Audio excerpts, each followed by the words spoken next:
dimanche à vous toutes et à vous tous. Jusqu'à 11h30, vous êtes sur les voies du paranormal avec le malin du dimanche matin. Il s'agit de Marc Menant. Bonjour Marc. Oh, diable de Jackie, affreux crochu.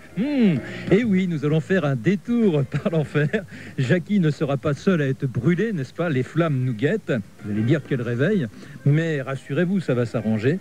Il n'en reste pas moins qu'on le craint, cet enfer. Et puis depuis quelques années, on se disait qu'en fond, il n'existait peut-être pas, puisque ceux qui connaissaient des expériences de mort imminente, qui se sentaient aspirés par la lumière, car c'était toujours cela, au bout du tunnel, il n'y avait que l'euphorie du paradis. Et puis, depuis quelque temps, on s'aperçoit que ceux qui vivent ce type d'expérience ne terminent pas toujours dans la félicité, mais se retrouvent dans des cauchemars épouvantables qui nous font craindre le fameux fourchu évoqué par Jackie.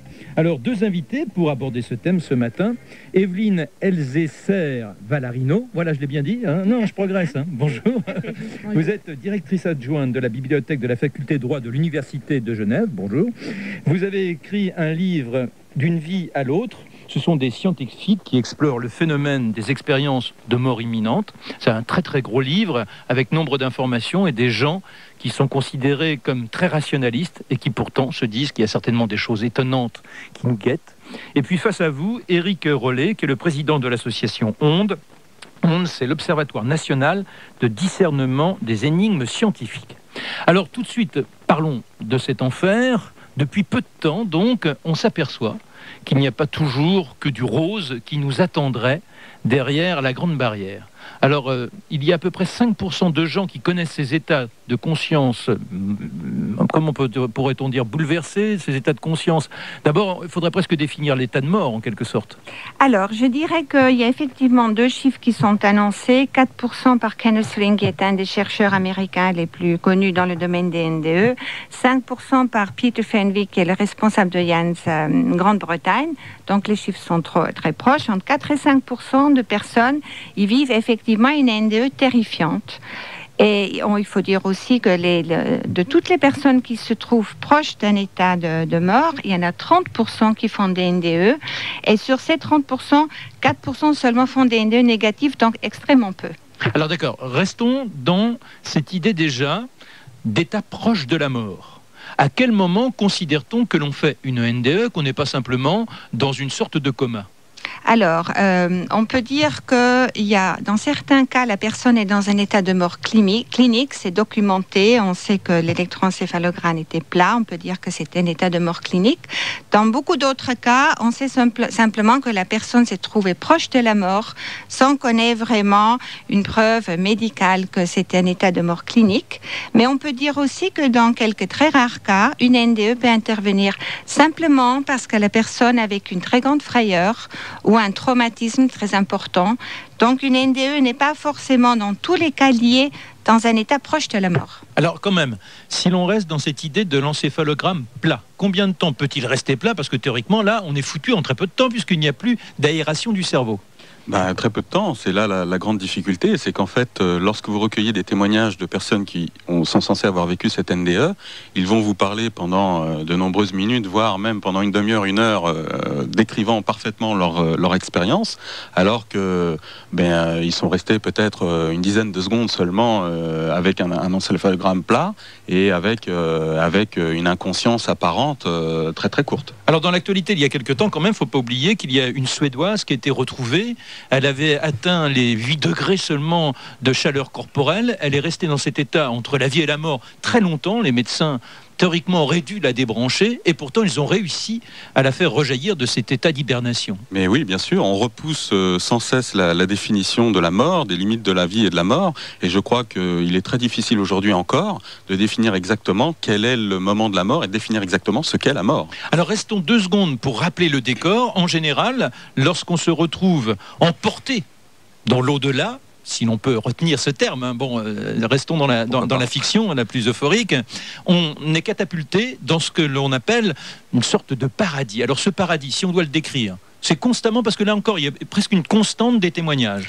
Non, c'est pas constamment. Il y a beaucoup de variantes, effectivement, selon les témoignages, mais on retrouve généralement une trame commune.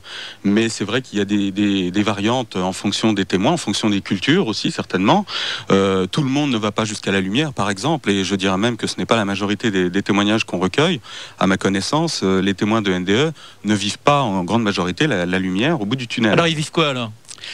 Ce qui revient la plupart du temps, c'est la sortie la sortie du corps, entre guillemets, c'est-à-dire que la personne va se voir du plafond.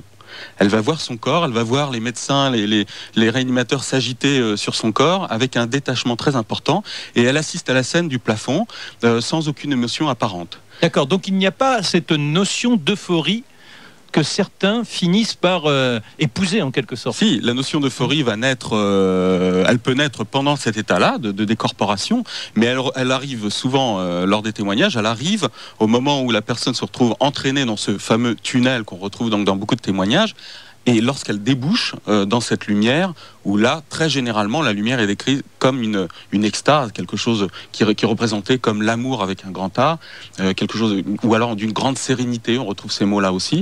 Et donc là, effectivement, on retrouve l'extase, en fait. Hein. Voilà, et au-delà de l'extase, il y a des témoins, Evelyne, ce sont souvent des personnes décédées que l'on a connues et qui vous ouvrent en quelque sorte les portes du paradis. Ah, tout à fait. Il y a la rencontre avec les proches décédés ou avec des guides inconnus qui sont là pour accompagner la personne mourante, pour les réconforter, pour dire voilà, tu es en train de mourir, ne t'inquiète pas, tout se passe bien. C'est une communication de conscience en conscience, sans aucun mot.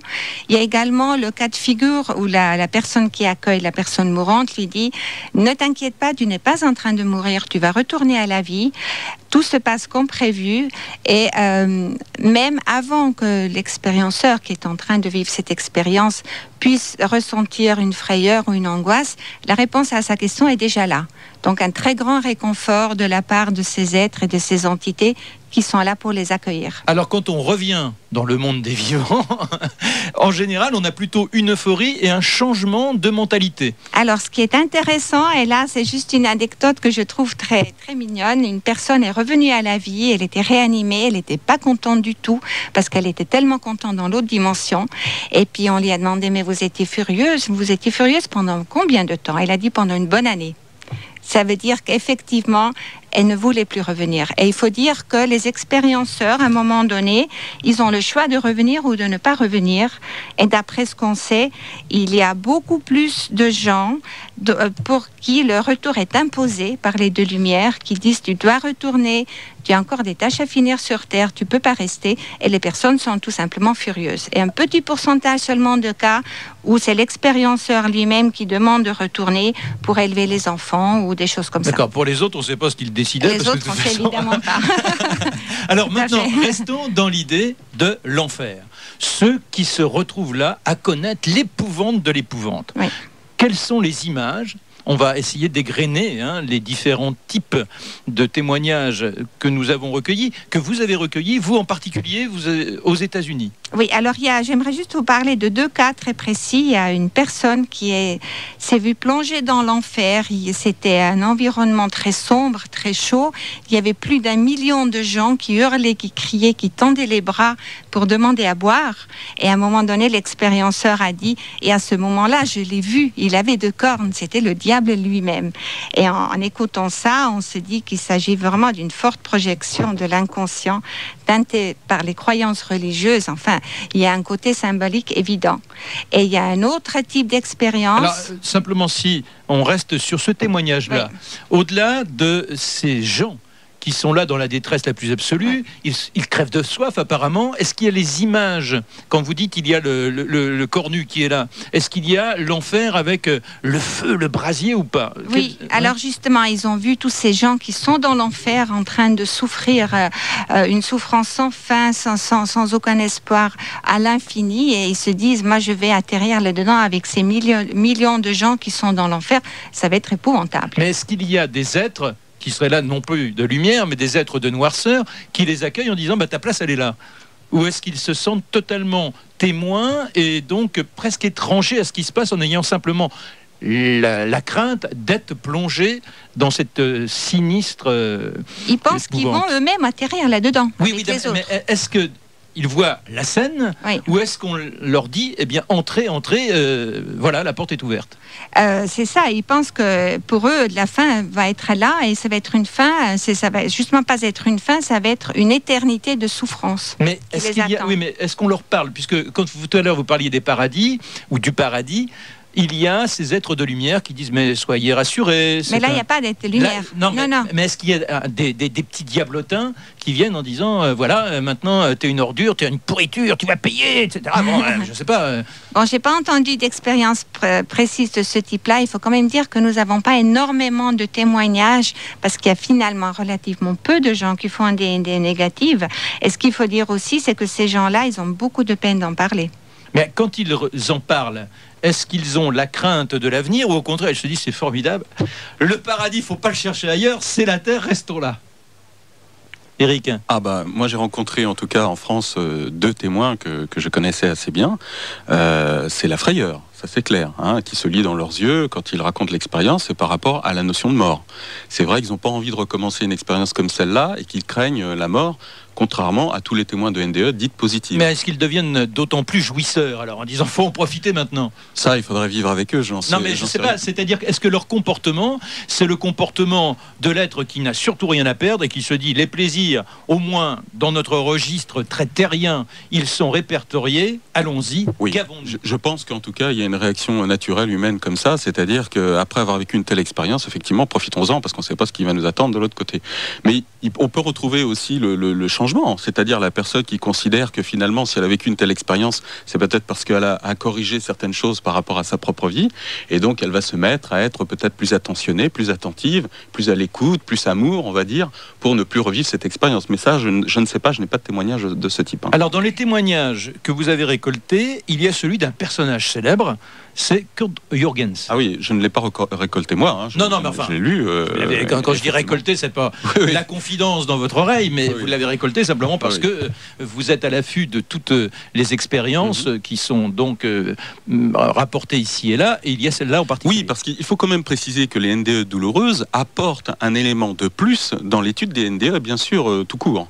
Donc en fait, cette variante, elle existe. C'est vrai que la plupart du temps, dans les ouvrages ou au cours de débats, on n'entend pas parler des NDE douloureuses ou négatives, et je pense qu'il faut quand même en parler. Bon, Evelyne disait tout à l'heure que il n'y a pas beaucoup de gens qui vivent des NDE négatives. En fait, on n'en sait rien, Evelyne, je pense. C'est qu'en tout cas, il n'y a pas beaucoup de témoignages. C'est vrai que peut-être que les gens n'ont pas envie de témoigner, encore moins que d'une NDE positive. C'est-à-dire qu'ils se disent déjà, si je rapporte cela, les autres vont s'imaginer que je suis un être terriblement néfaste puisque je suis condamné, moi, à aller en enfer. Mais c'est le cas.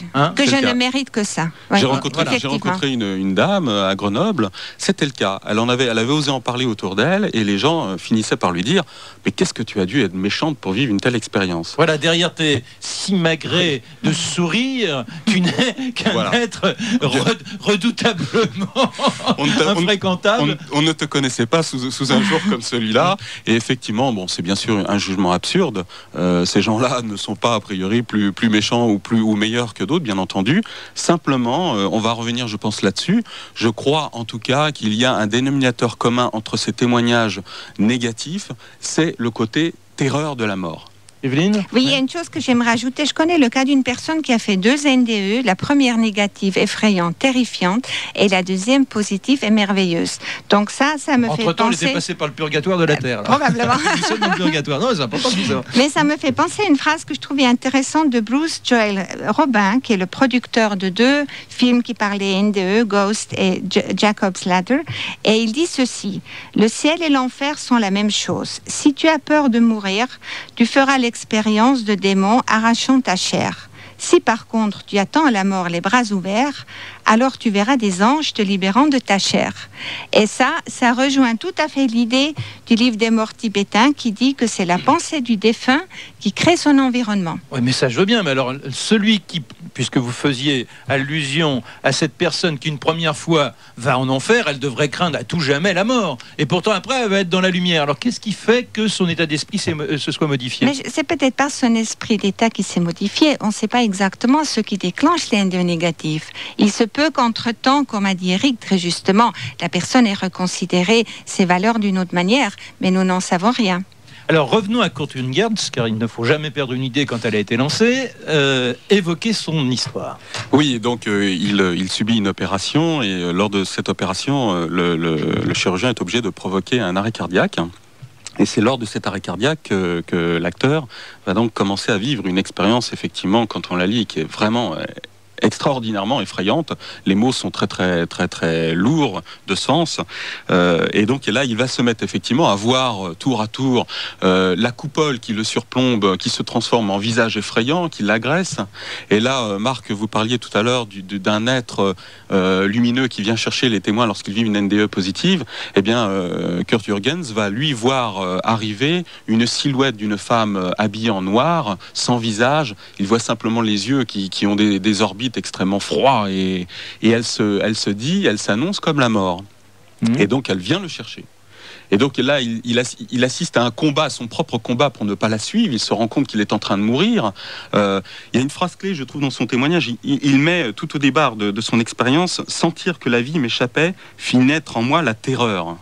Je m'accroche à la vie plus qu'à toute autre chose. Ça veut dire quoi, je m'accroche à la vie? D'un côté, il y a la grande faucheuse qui est là, qui l'agrippe, et lui, il se retient comment? C'est simplement sa volonté de... C'est ça, c'est sa volonté. Il est en train de réaliser qu'il glisse, et par sa propre volonté, il essaye de résister à cette échappée, à cette fuite vers l'inconnu qui ne semble pas effectivement très très agréable. Ah, c'est pas engageant, oui. Non, c'est pas très encourageant. Donc effectivement, là, il se met à se battre. Ce que je retrouve dans le témoignage de cette femme dont je vous parlais tout à l'heure, qui elle-même s'est retrouvée dans le tunnel et qui, voyant qu'elle glissait pourtant vers la lumière au bout, mais qui ne semblait pas l'attirer plus qu'autre chose, elle a le sentiment, par sa volonté, de résister, de freiner son allée vers la lumière et de plutôt prendre le chemin du retour. Donc là, elle essaie de se soustraire à l'aspiration. C'est ça. Alors lui, Jürgens, lorsqu'il voit la faucheuse, que celle-ci insiste en lui disant: mon petit bonhomme, c'est pas la peine, tu peux te tenir à ce que tu veux, moi j'ai la grande faux et je vais te couper les membres qui se retiennent. Alors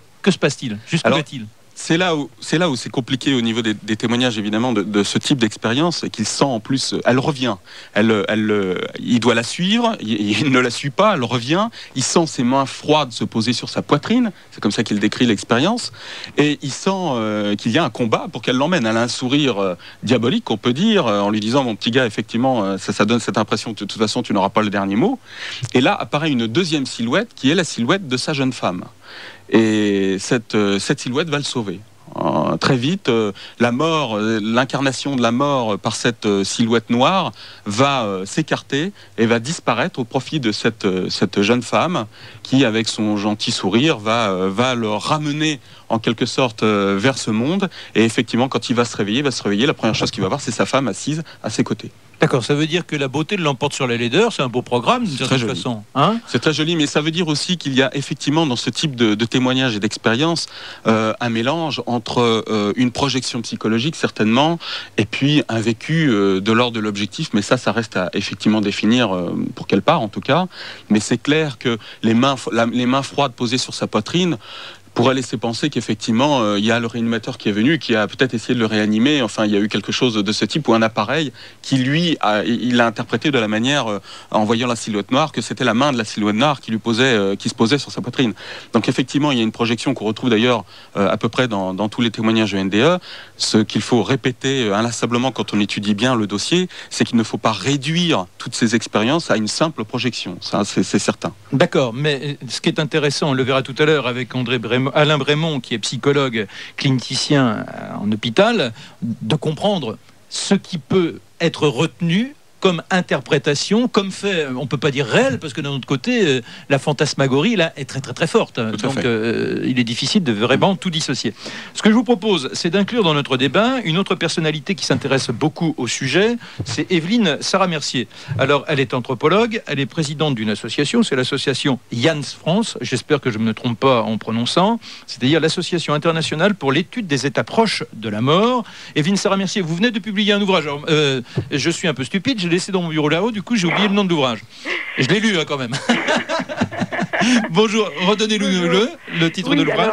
ce n'est pas moi qui l'ai publié, c'est un collectif, qui s'appelle L'Au-delà, aux éditions Noésis, qui comporte plusieurs contributions de philosophes, un théologien, un physicien, et puis moi-même en tant qu'anthropologue. Donc c'est un ouvrage qui traite de l'au-delà à travers ces différentes disciplines.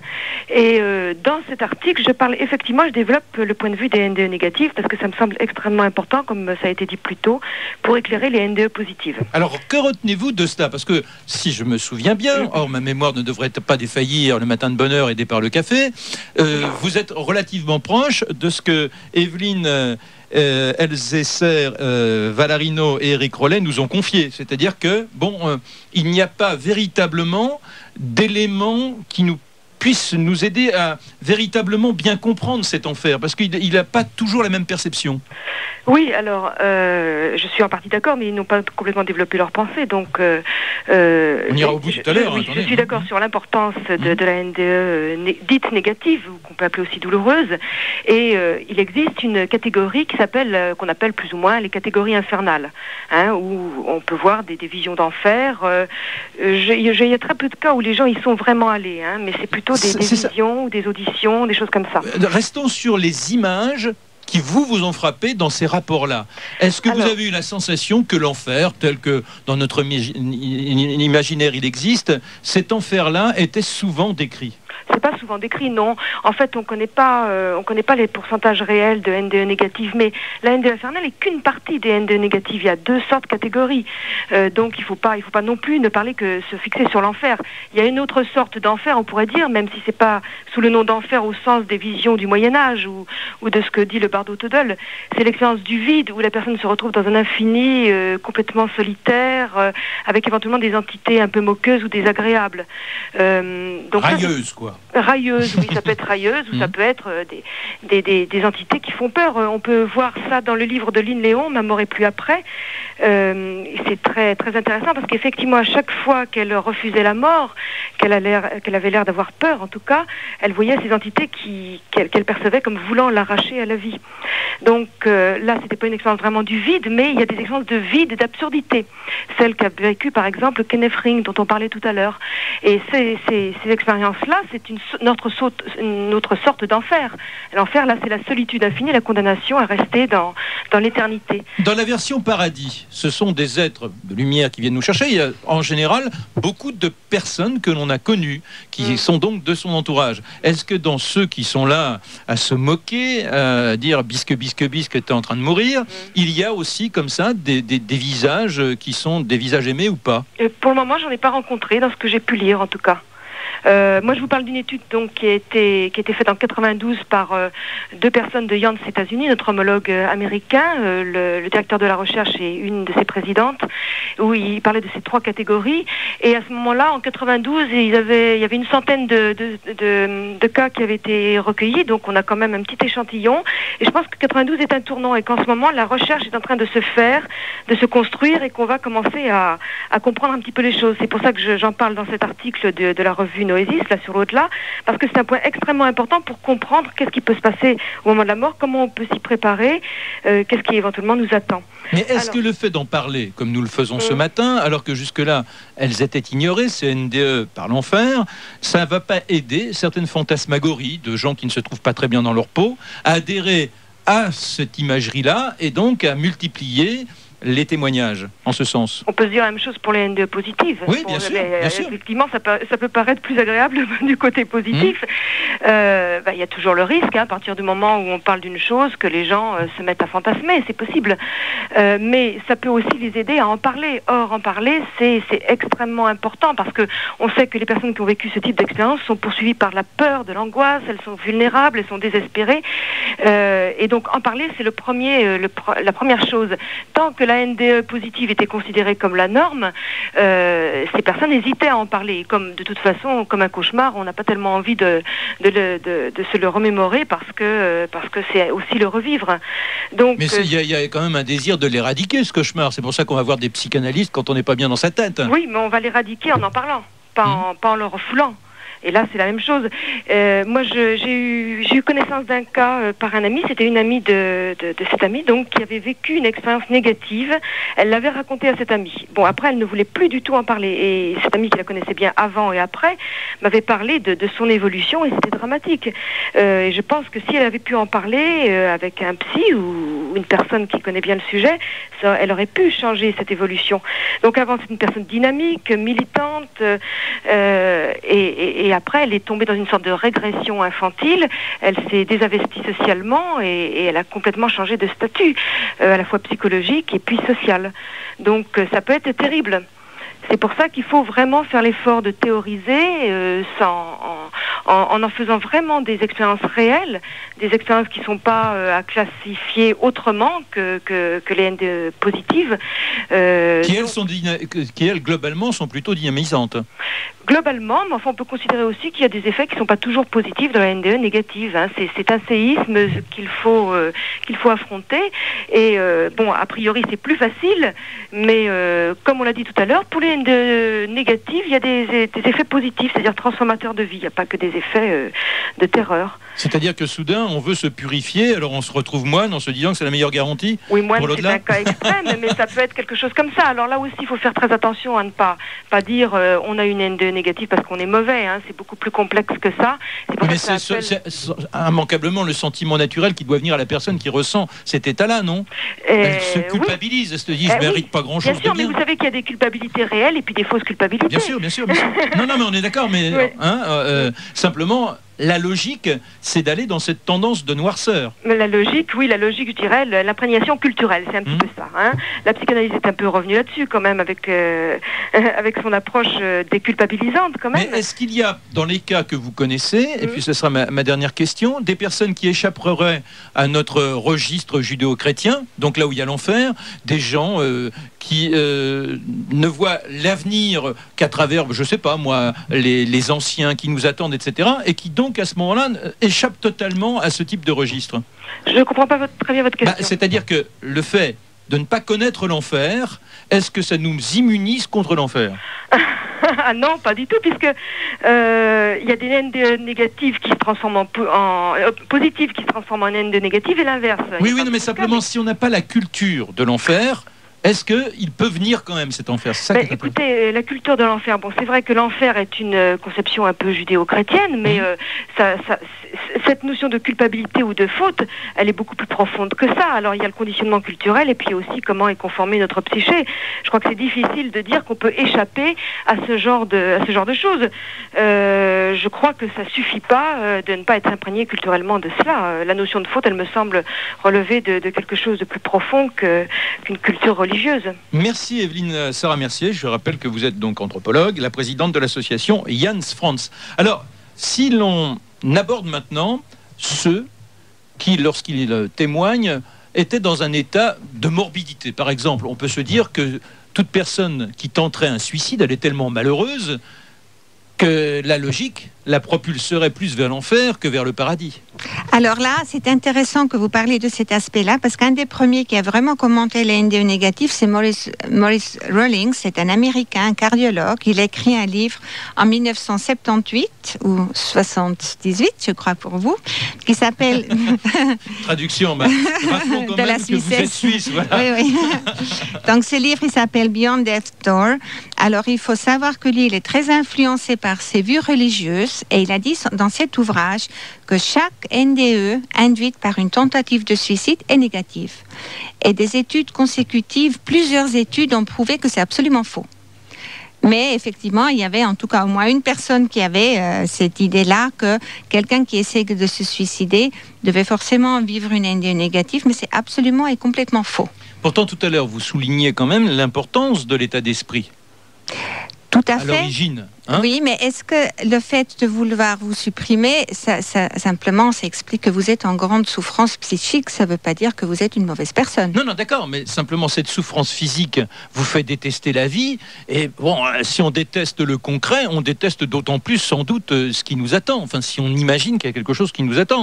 Et la logique, là encore, devrait nous conduire à ces images d'épouvante. Ça rejoint peut-être le fait que si on a une très mauvaise image de soi-même, si on pense qu'on n'a pas mérité mieux qu'une NDE négative, ça pourrait éventuellement influencer le vécu de la NDE. Parce que moi, personnellement, je suis très profondément convaincue que les NDE se présentent sous une forme symbolique, comme elle se situe dans une dimension tout à fait autre, tout à fait même peut-être de pure abstraction. Je pense qu'elle est façonnée et mise en scène d'une manière à être compréhensible pour l'expérienceur, donc très symbolique. Alors je vous poserai la même question qu'Evelyne Sarah-Mercier. Est-ce que, alors bon, c'est peut-être pas évident, mais on aurait le témoignage de gens n'ayant pas notre culture, de gens vivant dans un autre âge. Imaginons les Papous de Nouvelle-Guinée. Est-ce que ces gens-là, ne connaissant pas l'enfer dans leur symbolique, eh bien, seraient à l'écart de ce type de manifestation? Non, je pense que simplement la symbolisation serait différente. Ils ne verraient pas le diable, ils verraient d'autres images qui... Eux, ce sont les morts qui les guettent en général, hein. Ce sont les esprits des anciens. Voilà, peut-être qu'ils verront un ancêtre furieux ou quelque chose comme ça. Mais on peut faire un parallèle avec les NDE positives, parce que là aussi, par exemple, l'aide de lumière va être décrit comme le Christ par un croyant et comme simplement un être de lumière rayonnant par quelqu'un qui n'est pas chrétien. Donc on peut faire un parallèle entre ces deux aspects-là, de la symbolisation. Et là, dans le domaine de l'enfer, il y a quoi si on ne voit pas le grand fourchu? Ça peut être simplement un esprit de très grande désespérance, de souffrance sans fin, sans issue, et puis d'un désespoir total. Mais il n'y a pas les vues de débauche éventuellement que certains... Ah oui, écoutez, moi je m'accroche à ce que je peux, hein. Éric Rollet. Je pense... Si je dois y aller, autant que ça se termine comme je souhaiterais.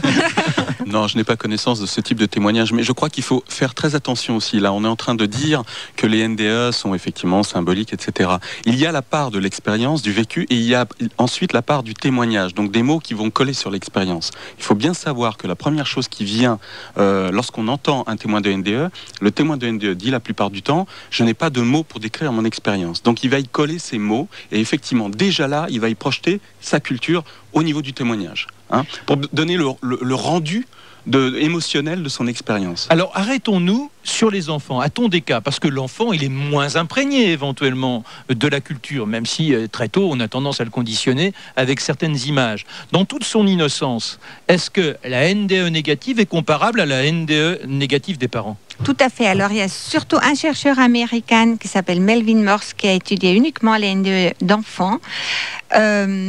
L'expérience est absolument la même. Elle est décrite avec des mots plus simples, bien sûr, moins élaborés que chez les adultes. Il y a un seul aspect que nous avons pu dégager. Ils ont moins tendance à parler d'une revue de vie que les adultes. Alors on pourrait...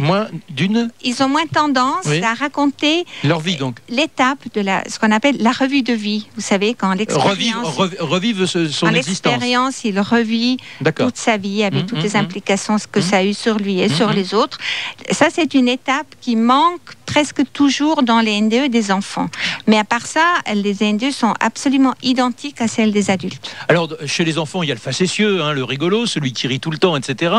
Et puis, il y a l'autre, malheureusement, la risée des autres, celui qui, dans la cour de récréation, est toujours mis à l'écart, celui qui est plutôt de tendance boudeuse. Est-ce que celui-là, là encore, hein, je crois que malheureusement, il n'y a pas beaucoup de témoignages, mais si l'on doit simplement en extraire quelques-uns, est-ce que l'enfant qui souffre de l'environnement aurait tendance à aller vers l'enfer? Je n'ai pas connaissance d'une NDE négative d'un enfant. Éric, peut-être, moi non. Moi non plus. Et dans la littérature américaine, je pense qu'il n'y en a pas. Bon, eh bien écoutez, on fait une petite pause et on se retrouve dans un instant. Détour par l'enfer, nous retrouvons Marc Menon et ses invités, Éric Rollet, président de l'Observatoire national de discernement des énigmes scientifiques, et Evelyne Elsaesser-Valarino, directrice adjointe de la bibliothèque de la faculté de droit de l'Université de Genève. Oui, Jackie, enlevez vos cornes. Alors, non, pas pour ça, simplement parce que vous avez l'aspect du diable, allons donc. Oh, bonhomme. Alors, soulignons donc le titre de votre ouvrage, D'une vie à l'autre. Ce sont des scientifiques qui essaient de trouver des explications à ces phénomènes, des expériences de mort imminente. Alors tiens, il y a les mauvais élèves, il y en a toujours, hein. surtout le dimanche matin, on n'est pas toujours bien réveillé. Rappelons ce qu'est une NDE, la définition, puisque au standard, ils sont nombreux à se manifester en ce sens. Alors moi, personnellement, comme je travaille énormément avec les Américains, j'utilise le sigle NDE, Near Death Experience, qui veut dire expérience proche de la mort. J'ai vu la tendance en France, maintenant, c'est de parler de EMI ou EMI, qui est le sigle d'expérience de mort imminente. Voilà, oublions donc tous les deux sigles. C'est l'état proche de la mort. Tout à fait. Et ce que les gens peuvent vivre dans cet état-là. Voilà, c'est ce que l'on avait, dès le départ de l'émission, tenté de bien exposer. Revenons à ce qui se passe éventuellement dans un esprit qui va connaître cet état. Est-ce qu'une personne extrêmement croyante, qui très tôt est persuadée que l'avenir qui sera le nôtre, une fois qu'on aura basculé, est lié à sa conduite dans l'existence? Est-ce qu'immanquablement, dans les témoignages que l'on a, ça reflètera son bien-être, son idée d'avoir adhéré aux dogmes religieux, etc., d'avoir été fidèle au commandement de Dieu? Est-ce que c'est ça qui va propulser la personne soit dans l'enfer, soit au paradis? Je suis convaincue que non, et j'ai deux choses à dire à ce sujet-là. Premièrement, le fait d'être croyant ne conditionne en rien le fait de vivre ou non une expérience de mort imminente dans un état proche de la mort. Donc la bigote, il y a des études là-dessus. D'accord, la bigote qui est là, qui essaie chaque jour, même en dénonçant son voisin parce qu'il ne s'est pas conforté au commandement de Dieu, mais qui, elle, s'enracine dans le dogme, celle-là, malheureusement pour elle, si elle connaît ce type d'expérience, elle n'est pas sauvée pour autant. Quelqu'un qui est athée a autant de probabilité de vivre une NDE qu'une personne très croyante, premièrement. Deuxièmement, et ça c'est très intéressant, une personne qui était très très croyante, très religieuse, qui allait à l'église tous les dimanches, elle a dit avec étonnement et consternation, elle a dit « Rien de ce qu'on m'avait enseigné pendant toute ma vie à l'église ne correspondait à l'expérience que j'ai faite ». Donc là, on peut dire qu'il n'y avait pas simplement projection de l'inconscient. On vit ce qu'on aimerait vivre, on voit que non, on vit ce qui est réellement là et pas du tout ce qu'on souhaite vivre. Alors, dans les situations de désespérance prolongée, lorsqu'elles reviennent dans notre monde, comment se réadaptent-elles si elles sont traumatisées à ce point-là? C'est très très difficile. C'est là finalement le premier choc pour un enquêteur.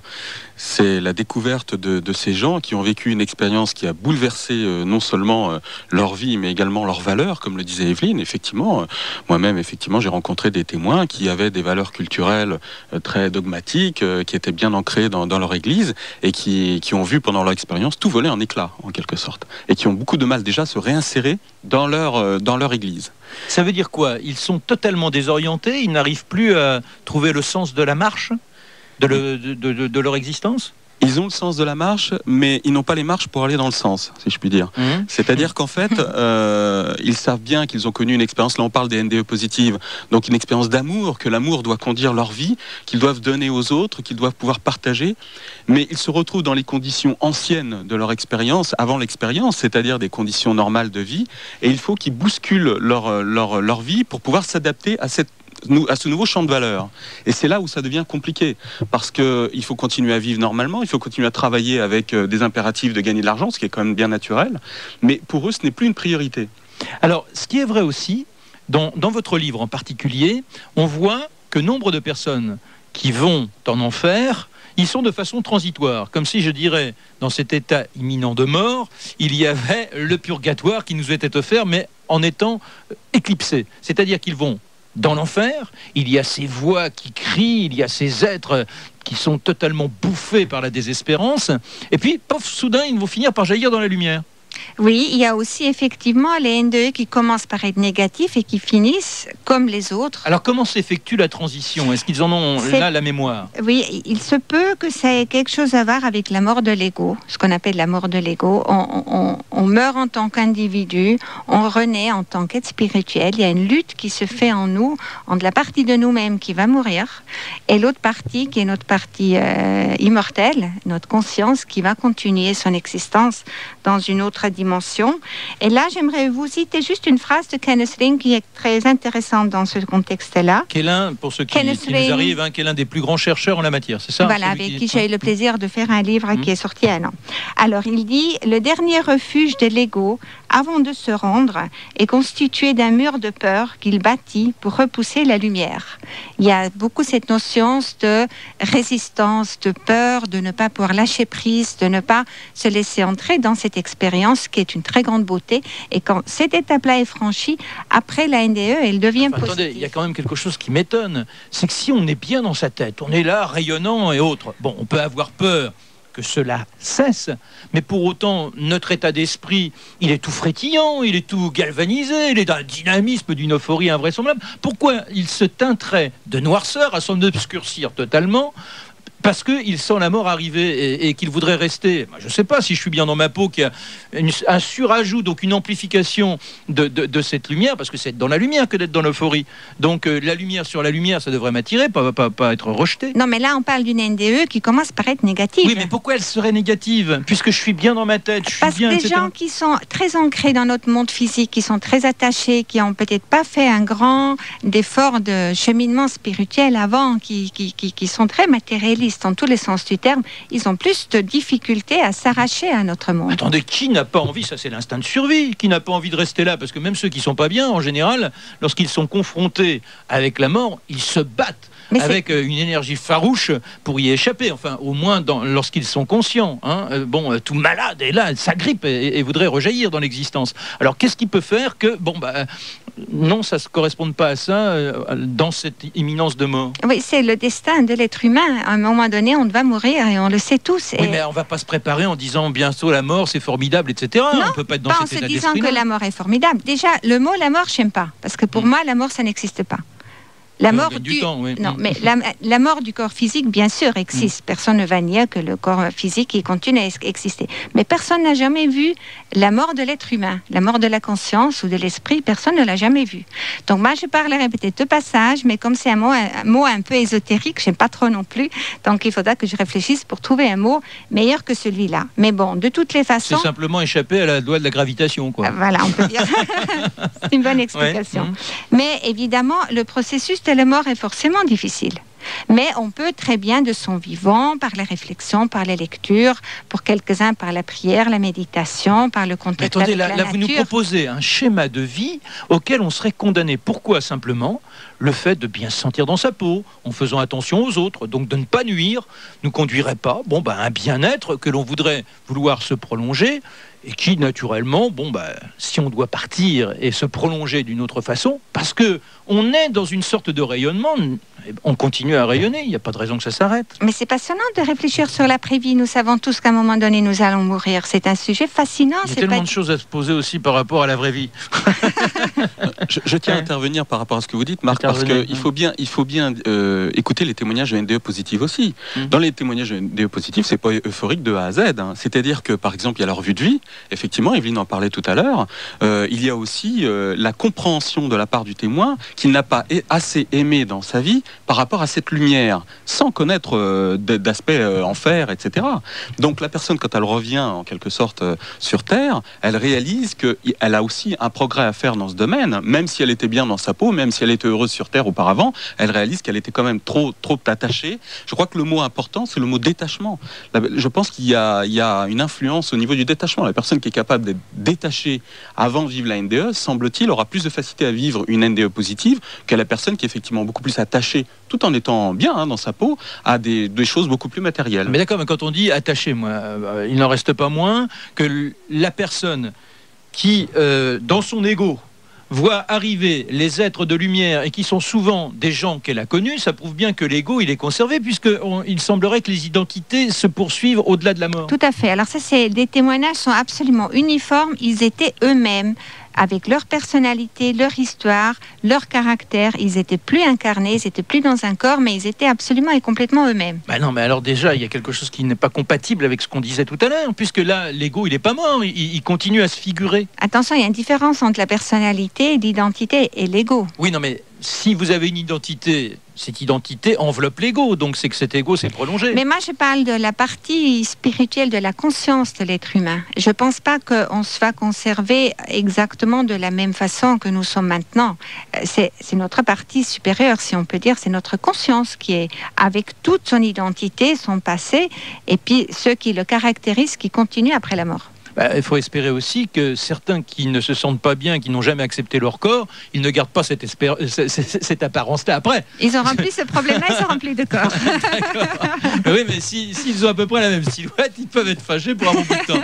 On va se retrouver après le flash, et vous vous dites, mais tout ça c'est de l'hallucination, ça tient pas debout. Et pourtant, on évoquera le cas des aveugles de naissance qui, pour la première fois, se mettent à voir, ou tout du moins, sont capables de visualiser cette expérience de douleur. Sur les voies du paranormal, Marc Menant, toujours en compagnie d'Evelyne Elsaesser-Valarino, directrice adjointe de la bibliothèque de la faculté de droit de l'Université de Genève, et Éric Rollet, président de l'association ONDE, Observatoire national de discernement des énigmes scientifiques.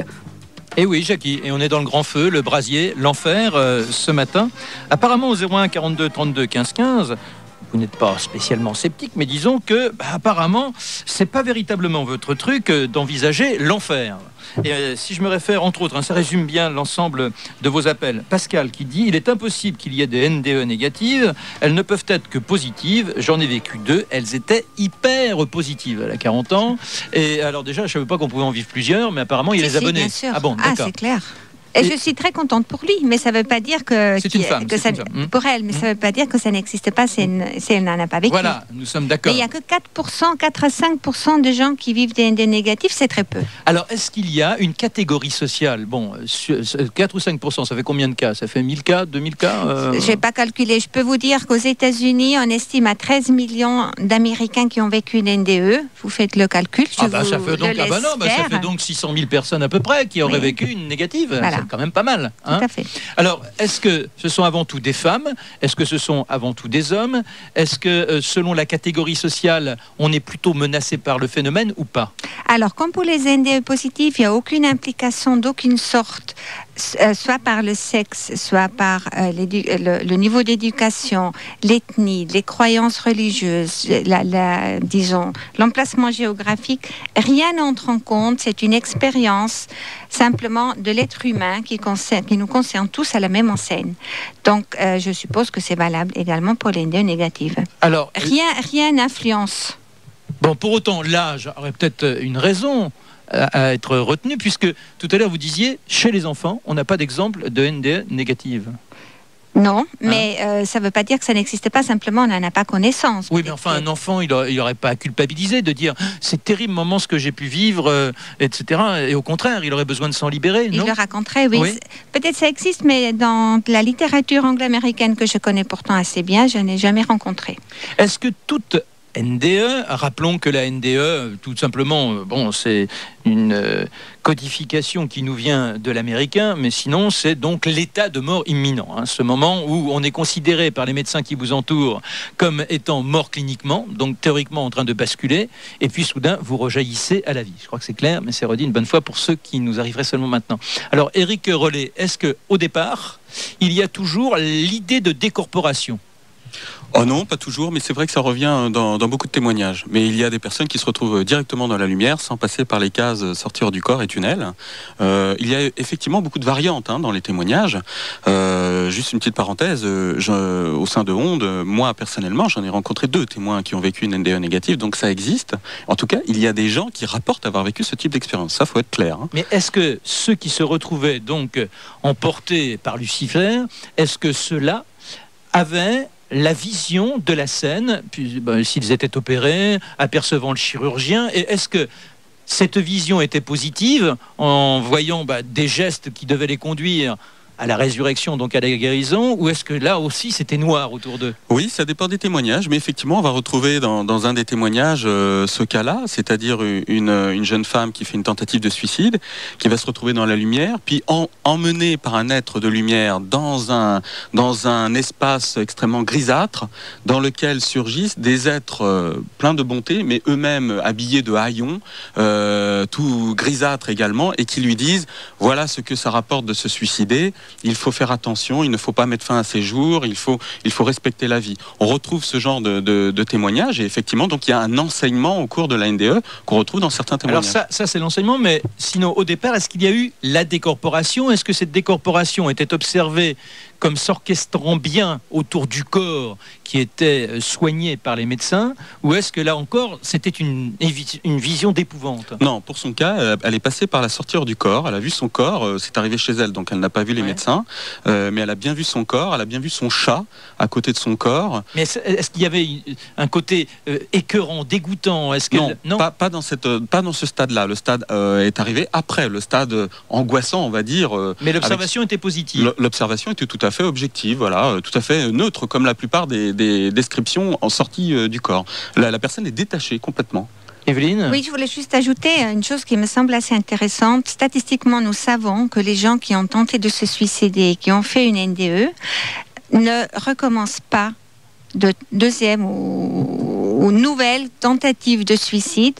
Pourquoi ? Parce que pendant leur NDE, il leur a été signifié, ils ont compris que chaque être a son heure pour mourir, a certaines tâches à faire sur Terre, et que provoquer la mort d'une manière prématurée ne sert à rien. Et on sait statistiquement, contrairement aux gens qui veulent se suicider, qui n'ont pas fait de NDE, qui recommencent très souvent, les gens qui ont fait une NDE, dans leur grande majorité, ne font pas une nouvelle tentative. Mais attendez, si j'interprète bien ce que vous dites, on doit, donc on serait relativement prédéterminé, on doit effectuer certaines tâches sur Terre.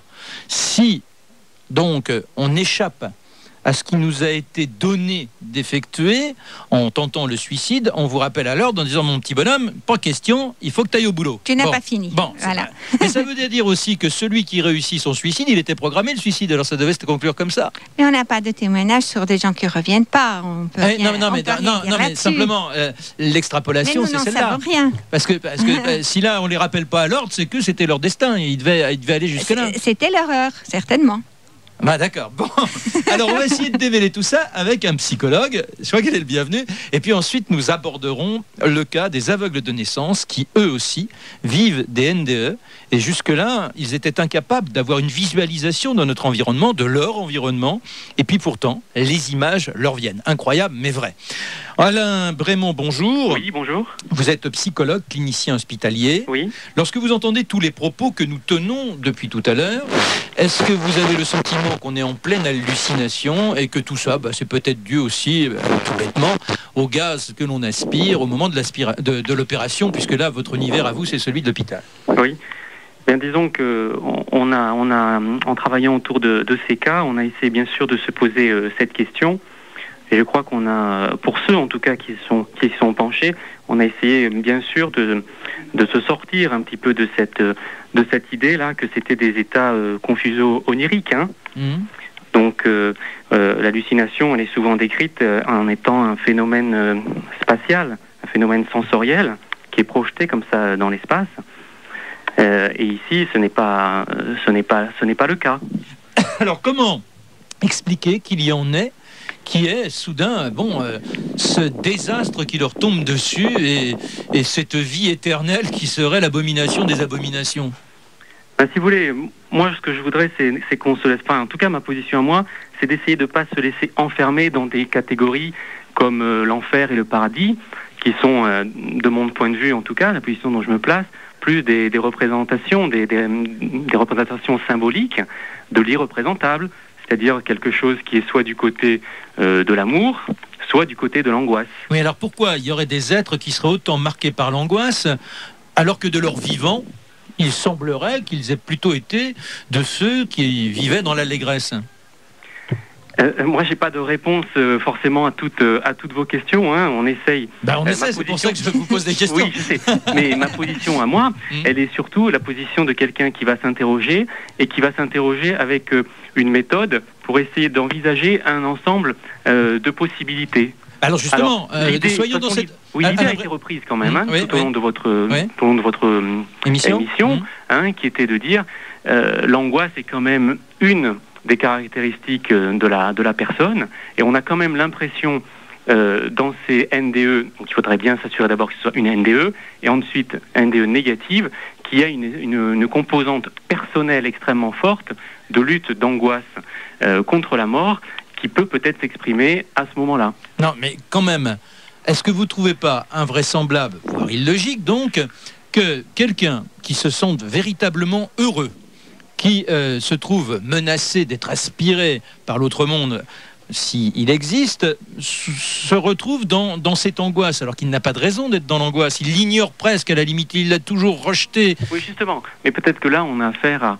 à une fausse idée du bonheur. Vous pouvez être quelqu'un d'heureux, tout simplement parce que vous n'avez pas encore atteint, j'allais dire, vos tripes, vos émotions profondes. Et vous ne savez pas, vous n'avez jamais été face au danger, donc vous ne savez absolument pas ce que vous valez. Et là, à ce moment-là, quand vous êtes face à la mort, c'est une expérience, j'allais dire, tellement bouleversante et tellement forte que vous êtes tout seul face à vous-même. La lumière amour qui est vue et qui est ressentie par les témoins, ce n'est que quelque chose qui vient stimuler quelque chose qu'il y a en eux. Vous ne pouvez pas voir les sentiments comme vous voyez une personne. Alors on a fait une émission sur la pensée positive. L'être positif, c'est celui qui se débarrasse de ce qui vient le grignoter, de ce qui vient le rogner de façon négative, et donc qui se constitue un état d'esprit valorisant. Est-ce que celui-là pourrait, là encore, vous n'avez pas la réponse, mais simplement vous pouvez tenter une interprétation, pourrait s'immuniser, se dimicratiser, pour utiliser un terme qui m'est venu comme ça, contre le phénomène?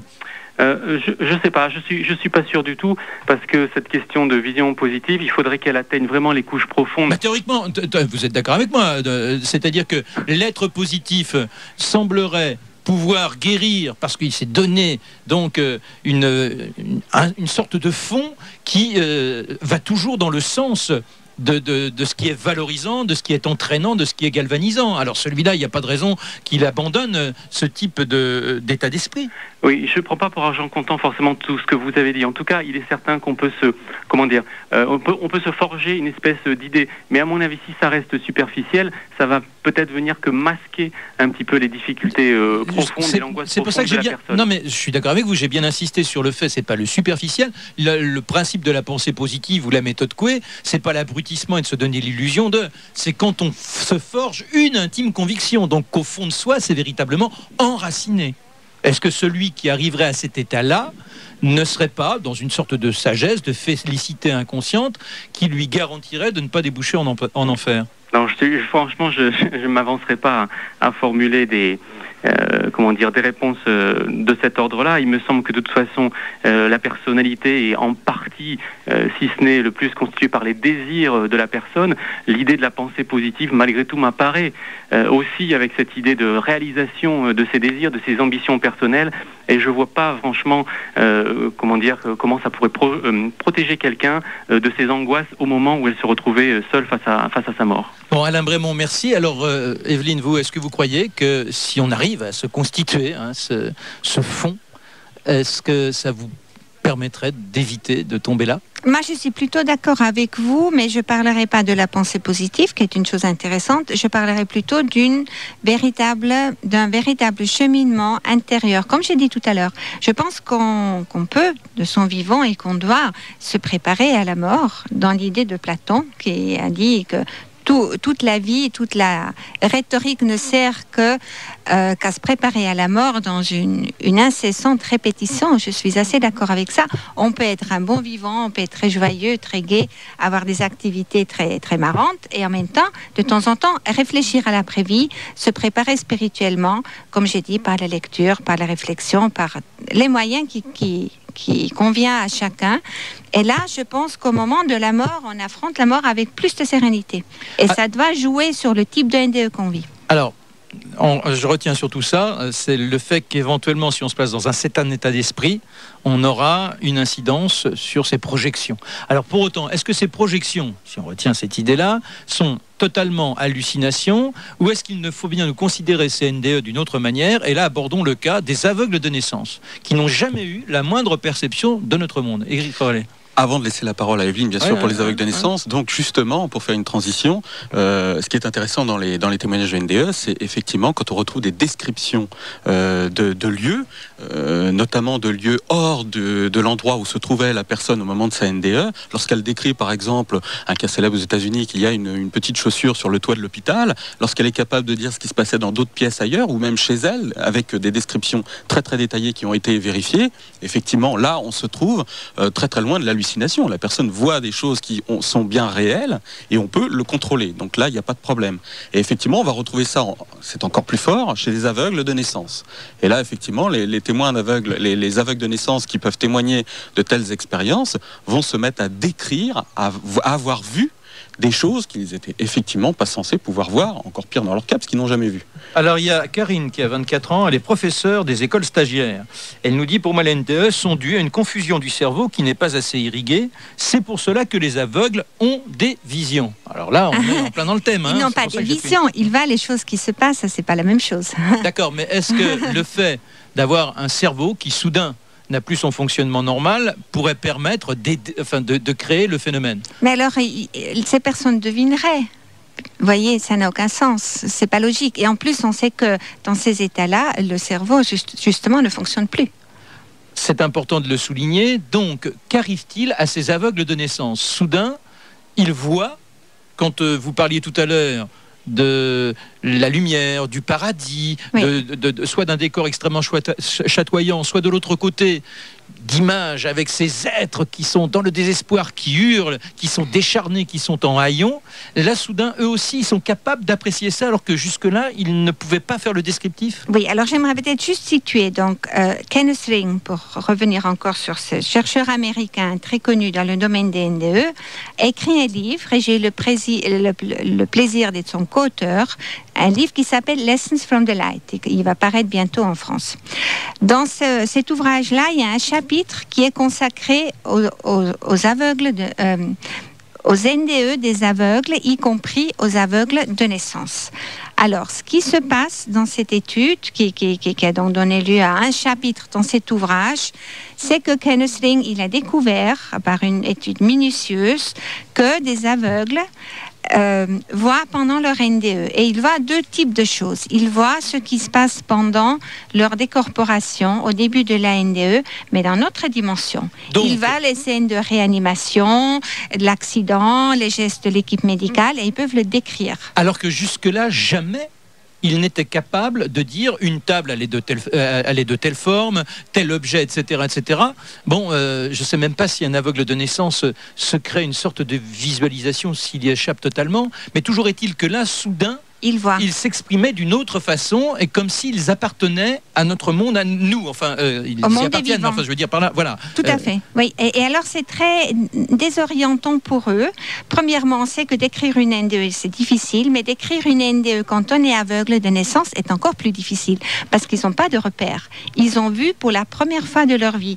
Et là, j'aimerais juste vous lire deux phrases d'une jeune femme aveugle de naissance qui en fait une NDE et qui a vu, la première fois de sa vie, des choses de notre monde et aussi de l'autre monde. Mais ce qui nous intéresse ici, c'est ce qu'elle a vu pendant sa décorporation.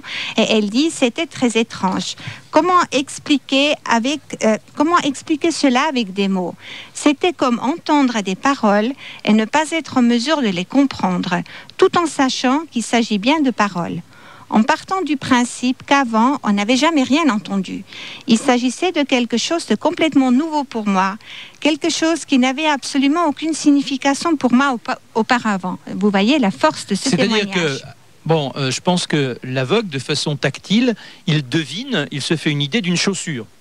Mais de là à pouvoir voir toute la fantaisie de la chaussure, où il va se retrouver, soyons un peu plus oniriques, devant la Joconde, à force d'entendre les commentaires de la Joconde, il se fait une idée, alors laquelle je ne sais pas, mais toujours est-il que là, soudain, il verrait la Joconde, c'est ça, et serait capable de le constituer. Mais c'est clair, et ça constitue un choc important pour ces gens-là. Et de se faire enfin une idée sur les couleurs, parce qu'au-delà des formes. Alors les couleurs, c'est intéressant que vous parliez de couleurs, parce qu'ils ne peuvent pas donner un nom aux couleurs. Ils ne savent pas que le rouge, pour nous, c'est le rouge. Mais simplement, mais ils voient des couleurs, nuances. Mais ils ne connaissent pas les noms des couleurs. C'est passionnant. Alors ça, bon, ça peut que les déboussoler, mais quand ils reviennent, alors ils se disent vivement la prochaine NDE quel état d'esprit? Je ne sais pas, je pense que ça leur donne beaucoup d'espoir, comme à tous les expérienceurs, parce qu'ils savent que quand ils vont mourir pour de bon, ils vont retourner dans ces dimensions d'une béatitude énorme et d'une très grande beauté. Et comme c'est rassurant pour les autres, c'est rassurant aussi pour les aveugles. Mais attendez, l'expérience, elle est plus complète. C'est qu'ils ont la découverte de deux mondes. Ils ont la découverte d'un monde dans lequel ils sont depuis longtemps, vivent intégrés, ils ont un dynamisme, parce que les aveugles sont souvent des gens extrêmement entreprenants, oui. Et simplement, ils le découvrent de façon beaucoup plus concrète. Alors déjà, c'est la vue d'un monde, et puis après, il y a la vue d'un autre monde. Oui, alors, tout à fait, qui est le même alors qu'on soit vaillant ou aveugle. Et cet autre monde devient d'autant plus crédible qu'il y a l'ajout de la première découverte. Je suis d'accord avec vous. Je ne peux pas vous dire comment ils ressentent la chose, s'ils ont envie de vivre tout de suite une nouvelle NDE. Ce que je peux vous dire avec certitude, c'est qu'aucun expérienceur aveugle ou voyant n'a jamais tenté de provoquer une nouvelle NDE, parce qu'ils savent que ça n'aurait aucun sens, que les choses arrivent au moment où elles doivent arriver. Alors dans les fiches que nous avons, je ne peux pas toutes les exploiter, mais il y a l'idée quand même de la drogue, des expériences qui ont été menées en particulier sous LSD.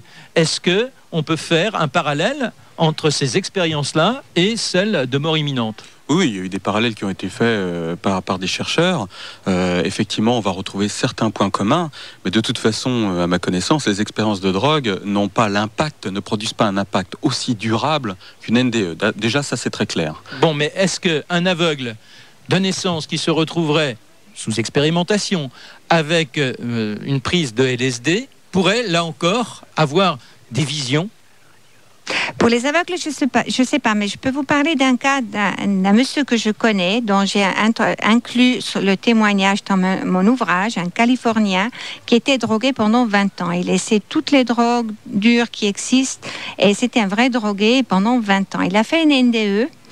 Et après, grâce à la NDE, il a pu abandonner la drogue. Et je lui ai posé la question précisément. J'ai dit, est-ce que ce que tu as vécu pendant ta NDE avait une quelconque ressemblance avec tous les trips que tu as fait et toutes les drogues que tu as utilisées? Il a dit, ça n'avait rien à voir. Aucune comparaison, ce sont deux choses complètement différentes. Tout ce que j'ai vécu sous drogue était angoissant, était artificiel. Et ce que j'ai vécu pendant ma NDE était d'une nature totalement et complètement différente. Oui, mais pour autant, on ne peut pas nier que des témoignages rapportent que certains sous effets psychédéliques ont des vues, alors les éléphants qui volent, enfin, je sais pas, je bois oui, de mais l'eau. les effets ne sont pas les mêmes. Oui, mais ils n'en reviennent pas transformés. Non, d'accord, mais il y en a qui voient quand même des choses extrêmement grisantes. Oui.